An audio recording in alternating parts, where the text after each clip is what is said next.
we have drip irrigation, or micro irrigation that was installed. It comes in from the zone over there.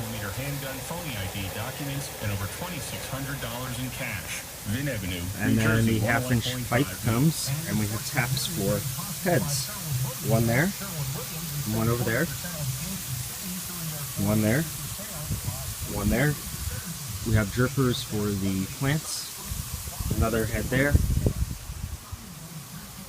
another spray head there, there, there, there, and there. And the half-inch pipe loops around and cuts off there in case I ever wanted to extend it for whatever reason.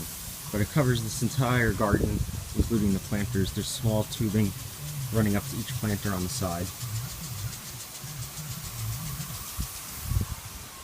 I did tap it into the other zone that I have, which is over here, and I put lower flow nozzles in them. This way they match the rate that I have to run this for. There's 4 heads in this zone here. I did this because I have a 6-station timer, a 6-zone timer. I have all zones used already, and I would kind of like to keep that timer. I can install additional valves if I want. I totally left room for that, but I kind of prefer having my remote control timer that I have been using. The other part of this video that everyone wants to know and see and hear about is the outdoor speakers. I finally have them up and running again this season. 2 Dayton Audio 6.5-inch speakers. I have replaced the woofers in these with the JBLs.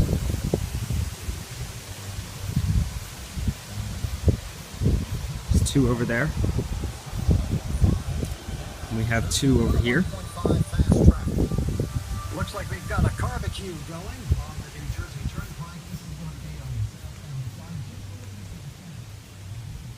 Additionally, off of the same amplifier we have inside, there's 2 speakers up against those chairs, one on each corner, on that left chair, on the right chair. Kind of see. One there, and then one down there. There's also 2 additional speakers back here. 2 up there, on that side in that tree.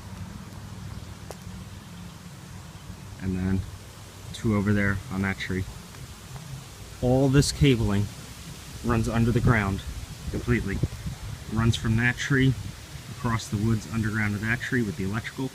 Also comes this way, all the way under the ground, over to here. This is where all the cabling comes in from for the electrical, for the lighting outside, and the audio cables. That one runs from there. Another conduit comes around and runs over to that one. We also have an HDMI out that comes from a splitter inside. Whatever source is playing on the receiver, I can plug in a projector out here, and then audio in if I ever want to plug in, you know, a laptop out here or something, or any kind of external audio device that does not have Bluetooth, because I also have Bluetooth out here, which is nice to have. That one is for the speakers out back. That one is for the yard speakers. That one is for the yard electrical, and that one is for more of the speakers. This is the main power coming in for the shed, and that is the Ethernet and coax. Everyone wanted to see how it worked, and I unfortunately cannot play music out here because of the royalty issues of the copyright and whatnot. So, but they do get very loud. They get plenty loud enough for anything. I take you inside. You can see the outdoors on now. All the outdoor speakers run off of this. I had the running, so it's a 2 ohm load minimum on each channel. I have 1 channel running for the patio area, which is the 4 speakers, and then the one for the back, which is 6 speakers. So 10 speakers total.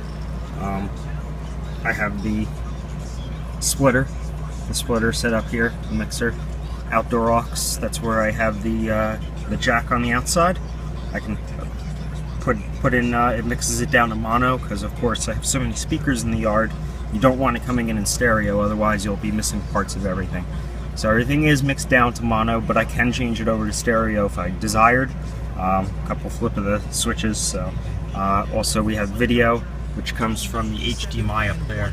Since this does not pass through HDMI audio to Zone 2, I have it set from here. It just takes it off of the HDMI directly, and I can play from the Roku and whatnot out there. And then source just comes from Zone 2, the receiver. I could also program that. I hit that to FM, I could change the outdoor to AM, I could change it to the auxiliary. It's a very, very complicated but simple setup. Then we have the tone control for the patio and for the back. Individual zone control for those two if I want to make the back a little louder, you know, keep the gain set correctly since all the inputs are different. And that's pretty much it. You pretty much got what you see.